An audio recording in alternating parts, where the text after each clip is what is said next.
The following is a special presentation of Tony Kurre Radio.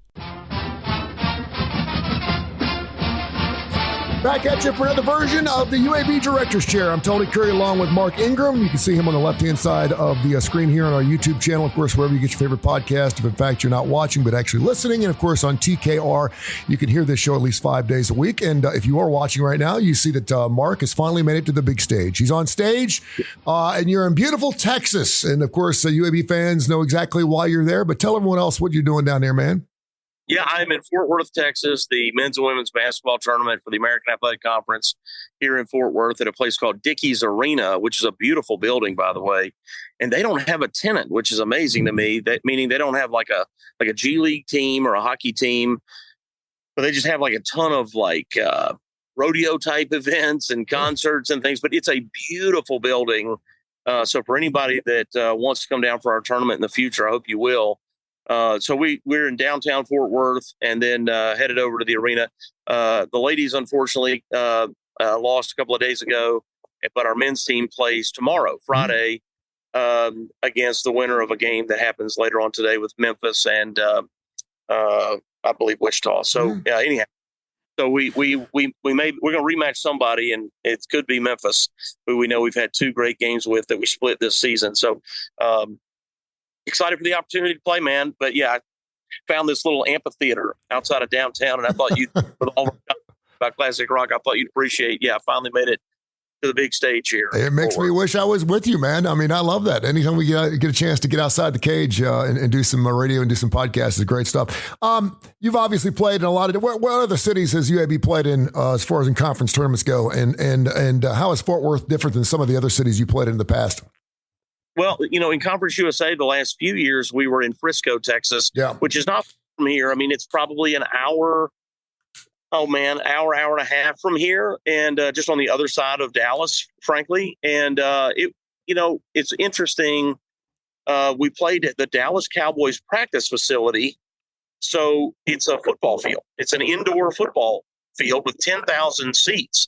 And they put a curtain up at the 50-yard line, and they had a court on each side of the curtain. And the facility, Tony, is beautiful. It's Jerry Jones, man, right? So sure. There's an attached Omni Hotel that's gorgeous. There's a lot of retail around it, restaurants and things that you can walk to. All of that was really great. What was really terrible was the basketball. It's the locker room setup is for football, so it's not made to have four different basketball teams in it at one time, and really more like eight, because you got to be, if there's two teams playing right now, obviously they need locker rooms, but the two teams that have the games after that also need to be prepping and have a locker room while they're warming up for the game that's after. So you got, with two games going on, that means you're doubling all that. So we had 8 locker rooms, and there were a couple of spaces that were fit for about a 4-person team, and you're trying to jam your whole basketball team and staff into it. So it was less than ideal in some ways, but there were real positives about it too.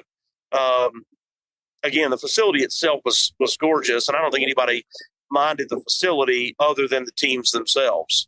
We're all in the same boat here, obviously, because we're all playing on a neutral site here, and that's what championships should be and what they're all about. I do find it really interesting, though, because normally you are playing in much larger venues. Obviously, you want to expose your fan base to as many possible seats as always. And I always, as a fan, I always think it's got to be so much more difficult to be going from, let's say, a 45 or a 5,500 square foot arena where you're obviously the basket, you can see the behind it, and then all of a sudden you're playing inside the Jerry World, and it's 80,000 seats, and the basket is 10,000 feet away from the closest seat. Well, how does that play up particularly for, I say, UAB, who obviously has just enormous amount of home court advantage? UAB plays lights out at Bartow Arena, as they should, and most teams in college basketball do in college sports. But what's different? What's your biggest challenge when you're playing like these major arenas? Do the players get out and shoot extra? Is there a different way of going about that? How's it go? Yeah, you just hit the nail on the head, man. I mean, that's what you're dealing with, is you've got this situation where you've got this sort of cavernous, space behind you, and you're trying to get used to the visual, the glass. Remember, the glass is it's a see-through backboard, right? So you can see everything around you, and you think, well, that really shouldn't matter, but it does matter, and it affects just the way the shot feels. It's no different than people that go and play like on an outdoor court. It just feels different, Of course, in that case, you got to account for the wind, but it's a hard to describe thing. But you said it. It's really, how does it feel? And you got to get used to it. And every team has the equal opportunity for shoot around. One of the tough things for us is, so when we play tomorrow, whoever we play will have already not just played a game in this facility, they will have won their game, and maybe two. And so there's certainly a rest factor that's to our advantage, but the disadvantage actually is that the other team will have seen that ball go in and sort of gotten any jitters out about being in the tournament, playing in a new place, those sort of things. They will have gotten past that. So you got to work through that early in the game, try to fight that off, make a few shots and sort of relieve yourself of that anxiety so that you can go and play and then, hopefully be successful. But there's advantages and disadvantages. The advantage, obviously, is that when we play tomorrow, there will have already been 2 rounds of basketball played. So you've advanced with a double bye already. So that clearly that's valuable. And if you can get through the first game, you certainly have more rest than the people that you've played. And so that's what you're hoping for. I love this time of the season, too, with conference tournaments, obviously, where we're talking about an automatic bid that goes along with that. And certainly being part of the AAC now is so much better for your team because you're going to get more bids just because it's more competitive there. But, just the fact that you're playing these teams now for a third time, and you just mentioned the word Memphis, and it just makes me cringe because I think of the way UAB showed up in the second half of the last time they played them. I was like, oh, my gosh, it was just a tale of two cities. And then, of course, I saw them, live down at Bartow Arena when they beat them, a couple of weeks earlier, and it was just fantastic. So I love that third shot at Memphis. But as a coach, what does Andy talk about when he goes into these things? Obviously, he's a great X&O guy. He loves to adapt. He's probably one of the best guys at a halftime adaptions when it comes to playing hoops. But when you're playing a team that you know extremely well already in your conference, is it playing any different in a conference tournament? What you're trying to manage again is the hope that you're going to keep playing. So, you might see more people come off the bench than in a typical home game because assuming that you win, you got to play tomorrow. Mm-hmm. So you may not see as many minutes per player as you usually see. Now, then again, I think all that is situational based on how we're playing because you got to have your best players on the court. So he's just constantly monitoring that. And if we could give somebody a couple of minutes, and even though that doesn't seem like a lot, a couple of minutes rest here or there to save them for tomorrow's game, with the hope that you advance is also part of the equation. But you've seen all these teams. We've played everybody that we could play. In some cases, like Memphis and Florida Atlantic, we played them twice and split with both of those squads. So, I think the top 7 schools in our league could all win it. Yep. I really think there's 7 different teams that could win this thing. One of the things that's kind of hilarious and this goes back to just transfer portal and buying players through collectives and what are you going to have from one year to the next? Think of this. South Florida has 1 conference loss to who? UAB. Mm-hmm. But they were picked 11th. Preseason, they were 11th. Charlotte, who finished so Florida Atlantic, they were picked first, finished second. So that's good estimation. Charlotte, who finished 3rd, was picked 9th, preseason 9th. And we were picked 4th and finished 4th. So, it's hard to predict what you're going to have. That's one of the things that makes scheduling really tough as it relates to the, you as fans, you hear about the net ranking system and strength of schedule and all that.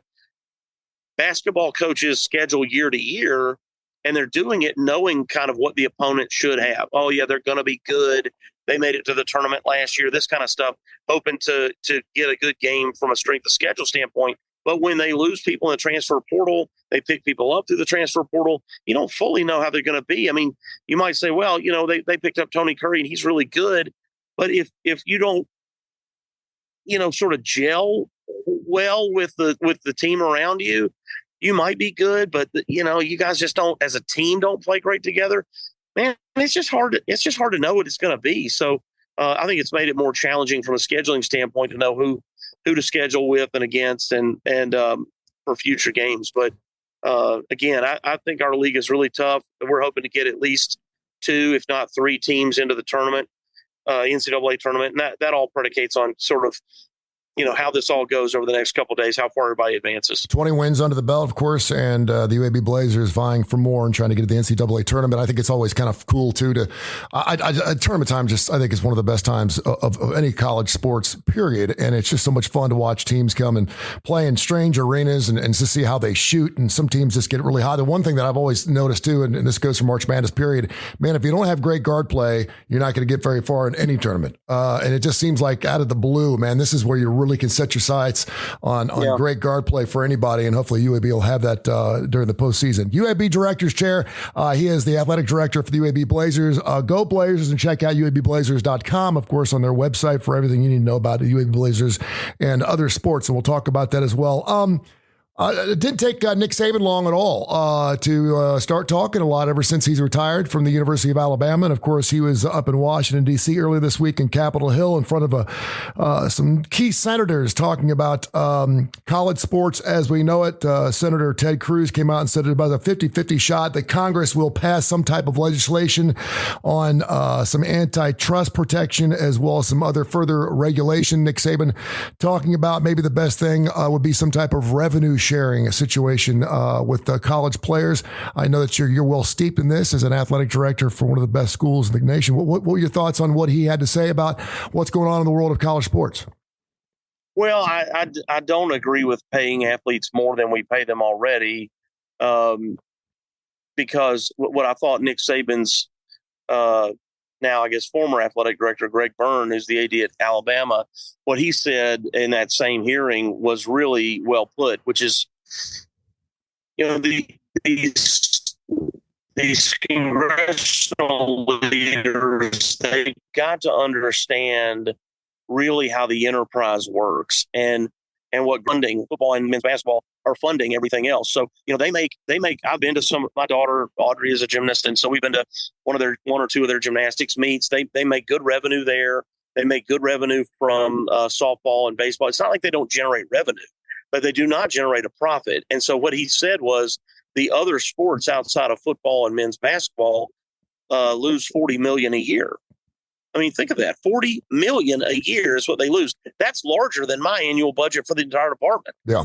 So he's losing $40 million. He's got to have that money. The money that people are suggesting would go to the players is how he funds the other teams. So you got to understand that. And just to say, well, and the university just needs to step up and fund those teams. Well, the university has other priorities too, right? Like education and science, research, and other stuff. And so it's just not that simple. And that'd be like saying the university's got to step up and pay for all those things, but they're not allowed to increase tuition.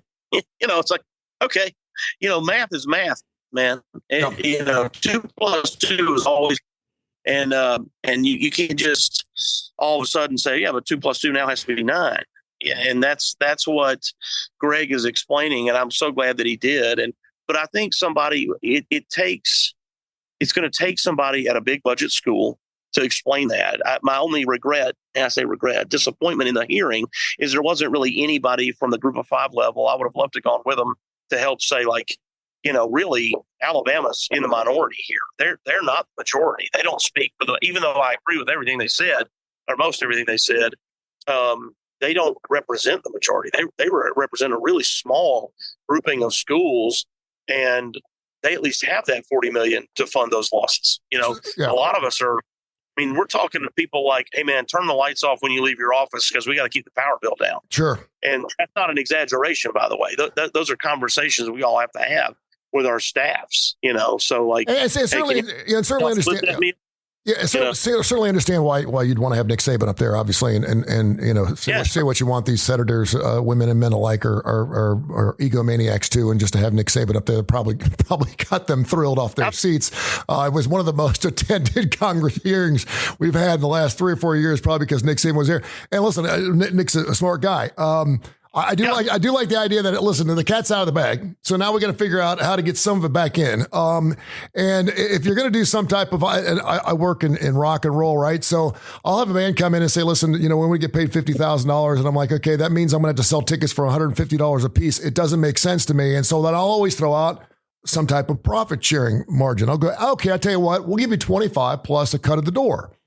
I think that's what kind of Nick Saban's trying to say, because obviously every school is going to be different. He did say, it's not good for the rich to get richer and the poor to get poorer. And it really messes up the competitive balance of what we're trying to do with quote, unquote, parity in college sports as we see it. So there's got to be a way somehow the players can earn some due, but it's got to be based off what you're bringing in. And quite frankly, how different would it be if basketball players got a cut at the door?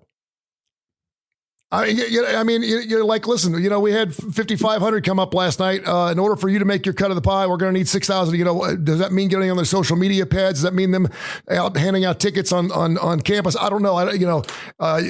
When you talk about getting a slice of the door or getting something that way, if the more money's coming in and it's because you are doing what you're doing on the court, then so be it. You should get a split of that. I agree with that, but I guess that's neither here nor there, and it's down the road, I guess.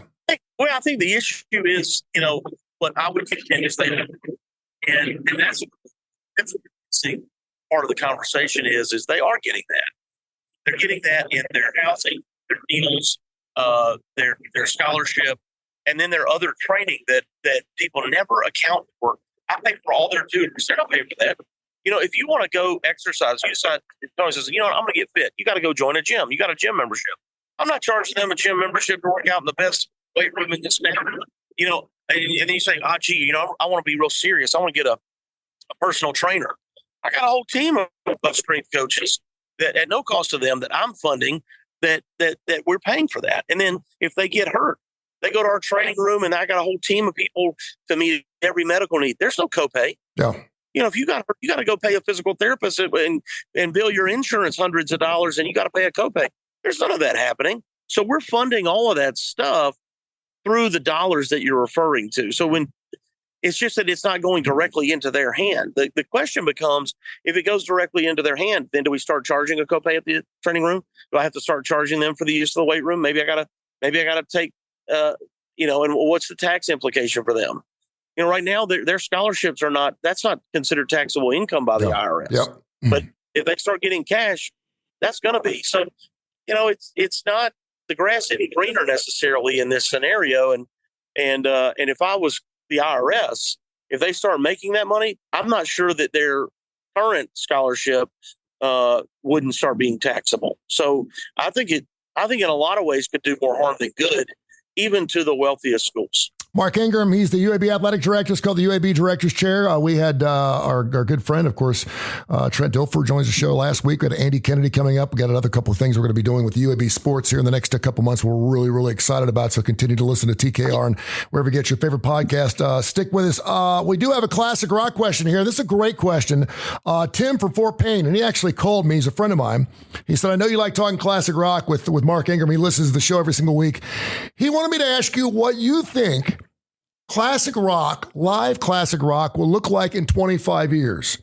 And I said, what do you mean? And he said, well, will Cheap Trick still be touring? Will the Rolling Stones will be touring? Will AC/DC be touring? Leonard Skinner will be touring because there's not a remaining member in the band that's still alive. He said, Are we just going to have a bunch of bands that sound like the old band, but none of the original members remain? Because we're now getting to the point where we've kind of crossed that line of 50-50. There's more surviving members or less surviving members, should I say, now in bands than there ever have been. You got a lot of bands out there that, you had Journey come through town the other night and there was only one guy in the band that's the original member, but yet it did really, really well and they're playing Journey music and it sounded like Journey. So people were happy it was Journey. And then 400 did the same thing. So in 25 years, are we just going to have people buying the rights to a band's name, putting together 4 or 5 guys that sound like the band and go out there and tour as that band? And will it be okay? Because everyone's going to die at some point. Yeah, well, there's a lot of, and there's a lot of tribute bands out there. Yeah. And some of them do really well. And when I say do really well, most of them sound great, but some of them do really well from an audience perspective. So I think you're going to continue to have more of that. I think it's interesting, though, that you say, because it'll be a redefinition of classic rock. Like I always thought of classic rock as like Ted Nugent, like that. Ted Nugent is classic rock for me. But now we talk about classic rock. We talk about Van Halen and Guns N' Roses and Motley Crue, which that was not classic rock. For me, as a young person, that was the current sort of modern rock, not classic rock. Well, now they're classic rock. So the question is like, are bands like Soundgarden and Pearl Jam, that's going to become that, they become classic rock, a redefinition of who fits into that category. And I guess where it would not work, and I'm glad you brought this up, is like a Ted Nugent, because Ted is Ted. And so there can't be another guy that looks like Ted or sounds like Ted, and all of a sudden I'm now Ted Nugent. You can be a band because it's a group of people. Yes. But I will say a Jim Croce, for example, who left this earth way too early. I think it's his cousin or his nephew or something is touring the country right now, playing his uncle's music, and he sounds just like Jim Croce, and the kid's like in his 30s, and he's selling out. He played the BJCC concert hall several weeks ago, and they said if you closed your eyes, you swear you heard Operator being done by Jim Croce. And so even Jim Croce wasn't Jim Croce, but it was his cousin or his nephew, and he did a fantastic job. And I guess as long as they're still playing the music and keeping the music alive, I guess the most important part of this. I love that. And, Wolfgang Van Halen is touring around. He's got his own band, but he's also touring around with Sammy Hagar. And no, that's not right. Sammy Hagar is touring with Joe Satriani. Yep. And I can't remember who else is in the band. Jason Bonham is playing drums. I can't remember who the bass player is. And I don't know what Sammy calls it, but they're playing Van Halen songs. Yeah, they are. Yeah. And of course, Wolfgang was on the Oscars the other night. For some people that missed that, he actually got up there and was back to back with Slash, which was really, really cool. They were playing the song I Am Ken from, of course, the hit movie Barbie.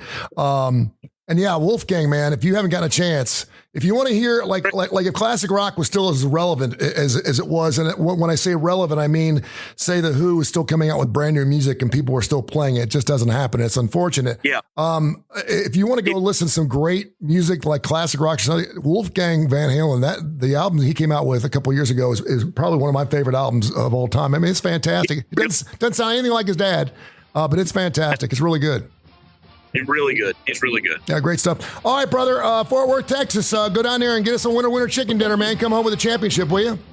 I'll do all I can. We appreciate you. We'll catch up next week. All right, Tony. Thanks.